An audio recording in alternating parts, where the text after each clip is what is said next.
Apakah rasa asinnya sudah pas? Kalau belum, aku akan menambahkan garamnya. Ucapku berusaha santai menghadapi Pak Jaden. Iya, tambahkan sedikit lagi, ucapnya sambil meniup mie kuah yang ada di sendoknya. Aku menaruh 1 sendok garam di mangkuk kecil, lalu meletakkan di depannya.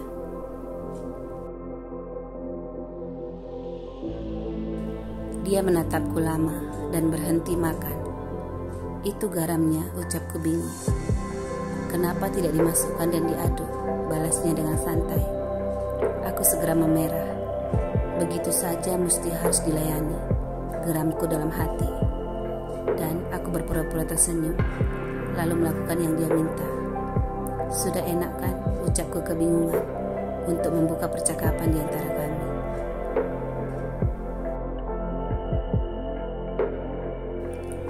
Dia makan dengan tenang dan pelan. Dia terlihat sangat menikmatinya. Sementara aku hanya duduk di sampingnya, risih, ingin bertindak bagaimana. Kenapa juga dia kemari? Gumanku merasa tidak nyaman.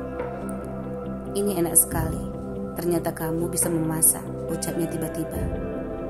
Aku sedikit terkejut melihat mangkok mie yang sudah kosong. Padahal tadi dia makan dengan perlahan, pikirku heran.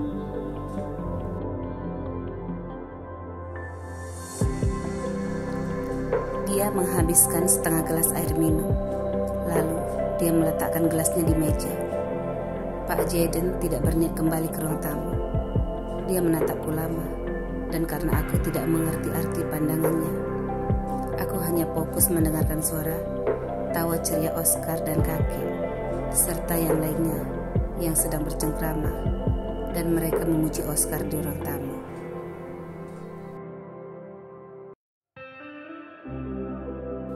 Kamu tidak ingin menjelaskan sesuatu padaku, ucap Pak Jaden tiba-tiba, dan aku terkejut menoleh menatapnya. Menjelaskan sesuatu? Tentang apa? Tanyaku bingung. Yang kamu ucapkan kepada kakekku, balasnya datar, dan nada suaranya terkesan tidak senang. Kakek sudah memberitahukannya, ucapku mulai mengerti kenapa dia terkesan dingin dan acuh dari tadi.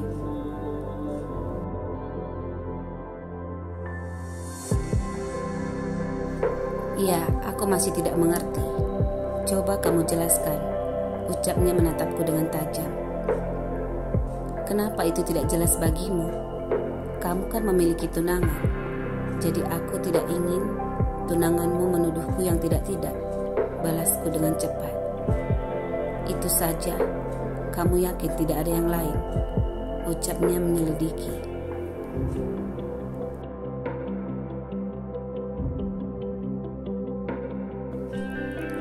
Nada suaranya sangat menusuk, seperti seorang pengacara yang handal, dan aku jadi terdakwa yang bersalah. Apa yang lainnya? Ucapku membalas tatapannya dengan berani. Kamu tidak mengenalku, atau sedang berpura-pura tidak mengenal siapa aku? Ucapku menatap mata Ruby semakin tajam.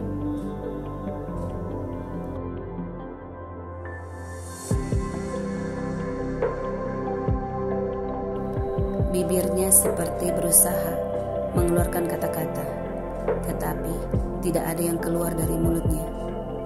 Dan dia menatapku penuh dengan tanda tanya. Aku tidak mengerti maksudmu.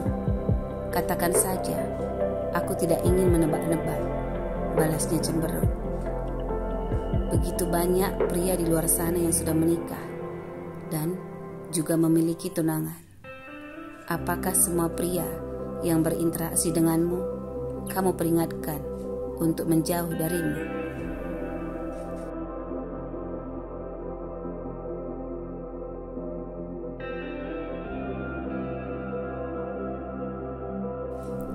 Semua karyawan pria di perusahaan Osam, apakah mereka masih single? Aku rasa tidak.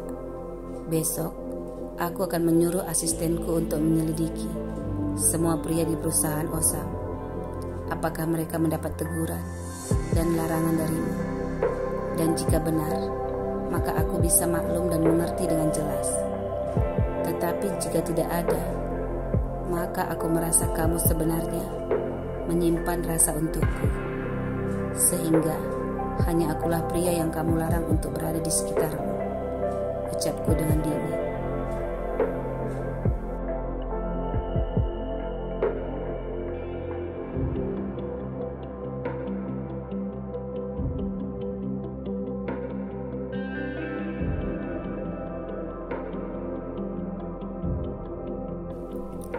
Tidak, bukan begitu.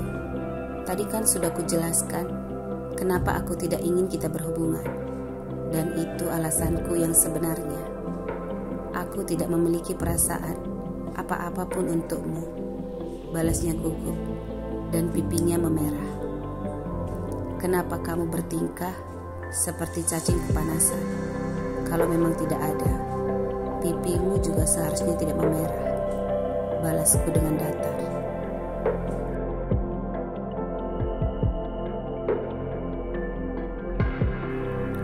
Kamu, balasnya malu dan semakin salah tingkah. Dia terlihat cantik di depan mataku, jadi aku sengaja mengamati semua ekspresinya yang gelisah dan gugup. Aku kenapa, balasku sengaja. Kamu tidak ingat saat Rosa menyudutkanku di restoran malam itu? Semua ucapannya sudah menggambarkan jika aku tertarik dan menggodamu. Apalagi anakku sudah berani memanggilmu papa.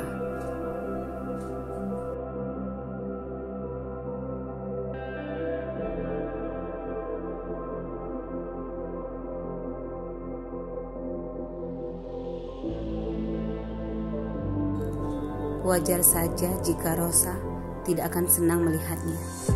Jadi aku perlu introspeksi diri. Melihat kakek Gareth juga sangat menyukai Oscar. Pasti, jika dan seandainya aku adalah tunanganmu, aku akan cemburu juga dan tidak senang melihat ada wanita lain, bahkan dia memiliki seorang anak, bisa menarik perhatian pria tunangannya dan kakeknya.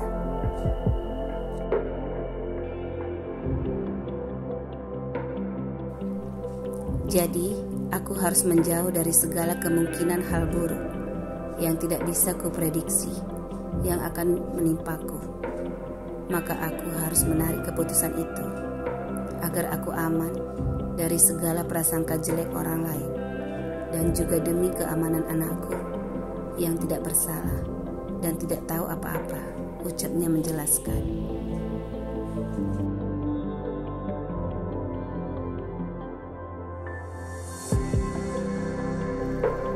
Di satu sisi, Ruby memang benar.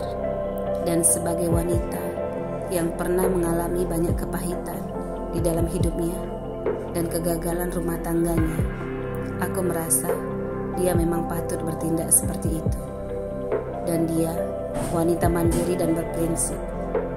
Dia menghargai harkat dan martabatnya dan tidak memanfaatkan kesempatan emas di depannya.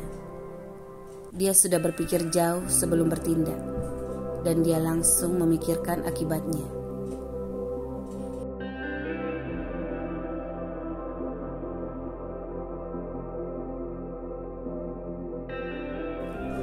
Aku jadi tidak heran kenapa Hansen sepertinya sedikit menyesal karena sudah meninggalkan Ruby. Aku sudah menyelidiki kebenaran di balik peristiwa kebakaran yang menimpa keluarga Ruby, dan Hansen sudah diam-diam menutupi berita itu dengan baik agar seseorang di keluarganya tidak mendapat malu. Tetapi biaya ganti rugi yang besar untuk membangun kembali swalayan itu, sumber semua dananya adalah dari Hansen sendiri, dan dia diam-diam menyimpannya agar tidak diketahui.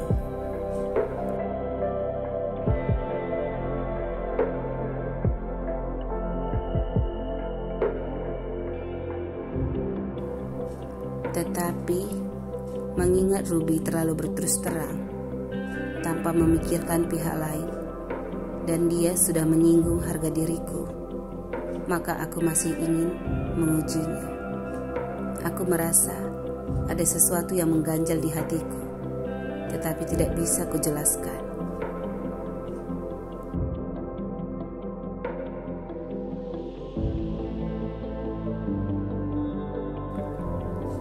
Kamu sekarang masih bisa santai menjadi orang tua tunggal untuk mengasuh Oscar. Tetapi setelah dia masuk sekolah, dia pasti harus bersosialisasi dengan teman-teman sekelasnya. Dan anak-anak di zaman sekarang sudah sangatlah bijak. Di saat teman-temannya bertanya, "Di mana ayah Oscar?" Bagaimana kamu menjawabnya? Bagaimana menurutmu jika Oscar mengetahui ayahnya sudah menikah lagi dengan wanita lain, lalu memiliki anak dengannya? Ucapku dengan kalem.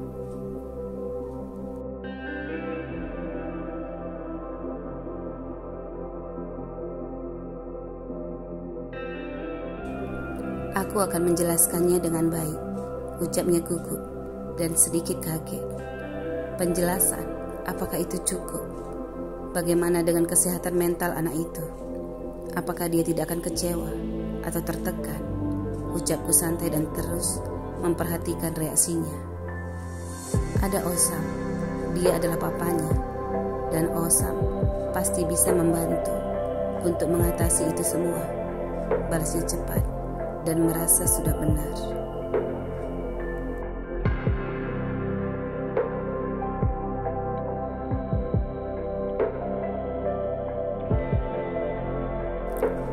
Jika Osam kembali kepada kekasih prianya atau bertemu dengan pria baru, apa kamu ingin Oscar meniru papanya? Ucapku mendesaknya. Tentu saja tidak, ketusnya marah dan mulai tidak senang. Lalu bagaimana caramu agar Oscar tidak mengalami semua itu? Ucapku kalem.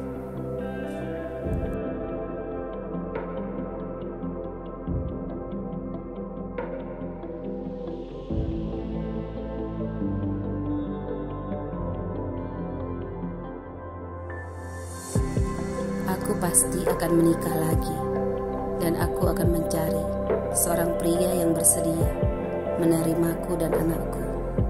Jika tidak ketemu satu, ya aku akan mencari lagi sampai menemukan yang terbaik. Balasnya memerah.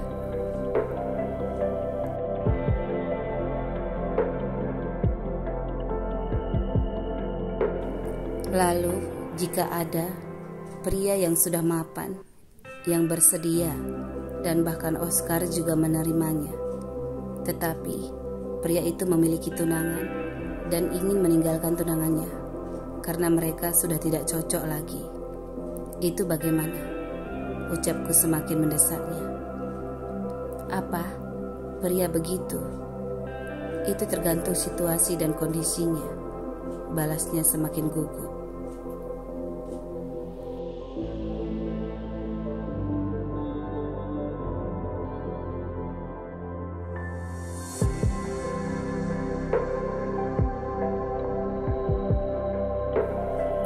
Situasi dan kondisi bagaimana lagi? Ada pria mapan yang sudah bersedia menerimamu dan anakmu, lalu diterima dengan baik oleh Oscar.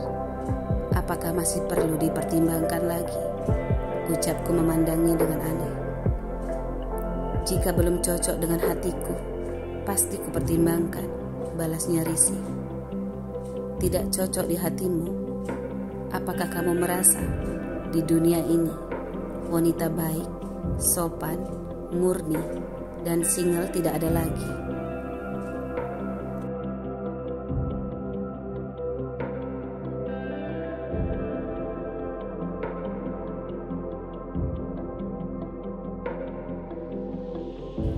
Sehingga kamu yang sudah janda seperti ini masih sok untuk memilih-milih dan merasa lebih, ucapku datar. Dia berseru kaget mendengar semua ucapanku, dan aku melihat wajah Ruby berubah pucat. Tangannya sedikit gemetar, matanya terlihat berkaca-kaca, lalu menatapku dengan berani. Aku segera mengerti jika sebentar lagi dia pasti akan meledak.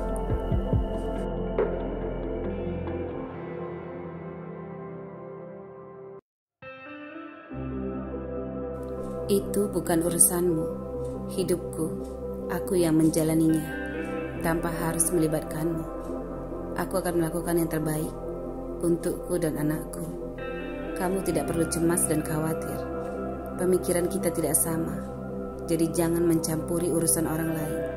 Dan sok tahu, tegasnya, dan setitik air matanya jatuh tanpa dia sadari.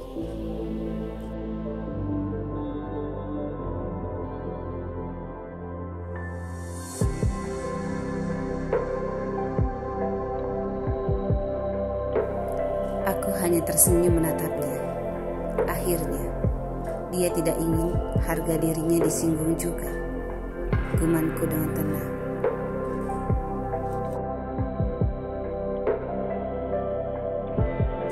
Ruby, kamu tersinggung, ucapnya lembut, lalu mendekat dan menghapus air mataku yang tiba-tiba jatuh di sudut mataku. Dengan tisu yang ada di meja.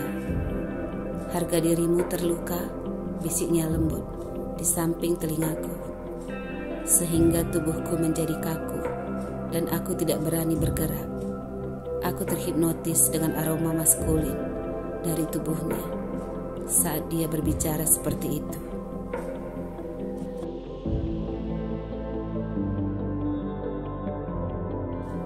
Ruby, aku juga tersinggung dengan laranganmu.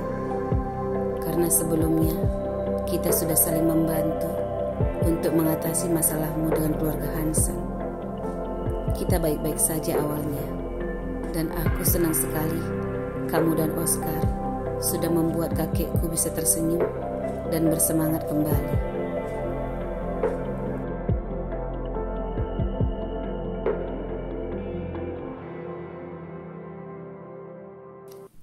Laranganmu membuatku tidak senang. Takdir dan hidup manusia ada di tangan dan diatur oleh Tuhan. Kita tidak tahu apa alasannya sehingga kamu bisa dekat dengan kakekku dan bisa bertemu denganku. Memang benar sekali kalau aku memiliki seorang tunangan, dan bukankah itu bukan urusanmu, ucapnya dengan lembut. Tetapi hatiku berdesir malu mendengarnya.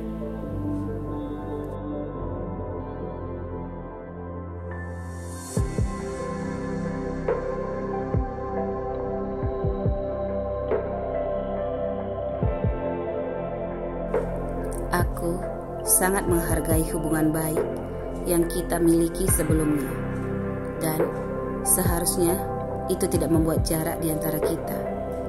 Masalahku dengan tunanganku, aku yang akan mengurusnya.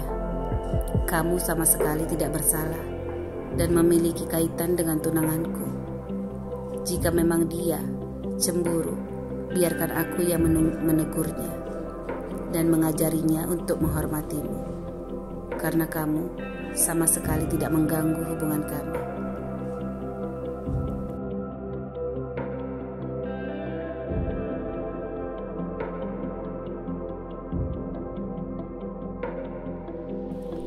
Seharusnya dia bisa bersyukur karena kamu sudah membawa kebahagiaan untuk kakekku, ucapnya dengan lembut. Tapi sebelumnya, maafkan aku jika kamu sudah sakit hati dengan semua ucapanku. Dan tolong hentikan air mata ini. Oscar akan memarahiku dan semua orang, ucapnya sambil terus menghapus air mataku yang jatuh.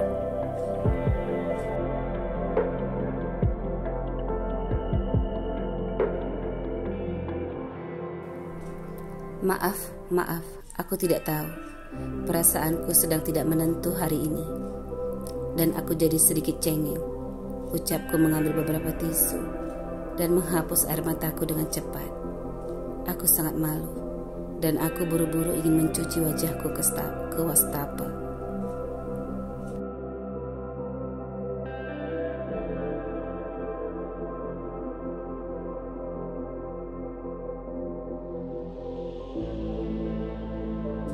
Tiba-tiba suara nyaring Oscar memanggil Pak Jaden terdengar mendekat.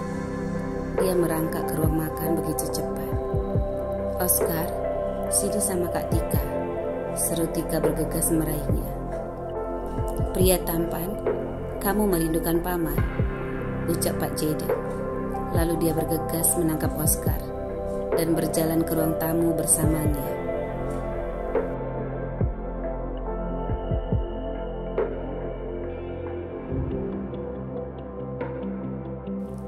Tika, sediakan minuman tambahan untuk tamu kita ya, ucapku buru-buru sebelum dia melihatku.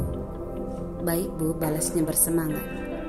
Dadaku berdebar-debar dan aku kembali membuka kulkas, lalu mencari es batu untuk menormalkan wajahku. Aku tidak ingin kakek dan bibi Sally melihat mukaku yang sembab di ruang tamu nanti.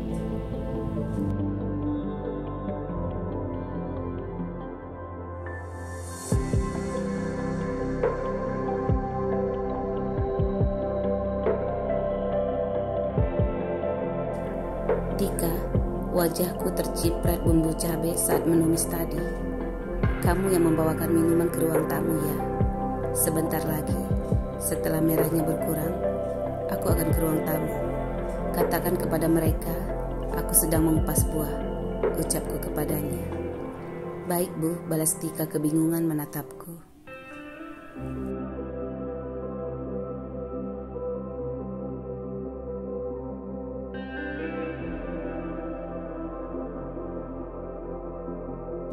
Aku segera mencari buah mangga, buah pir, serta anggur di dalam kulkas.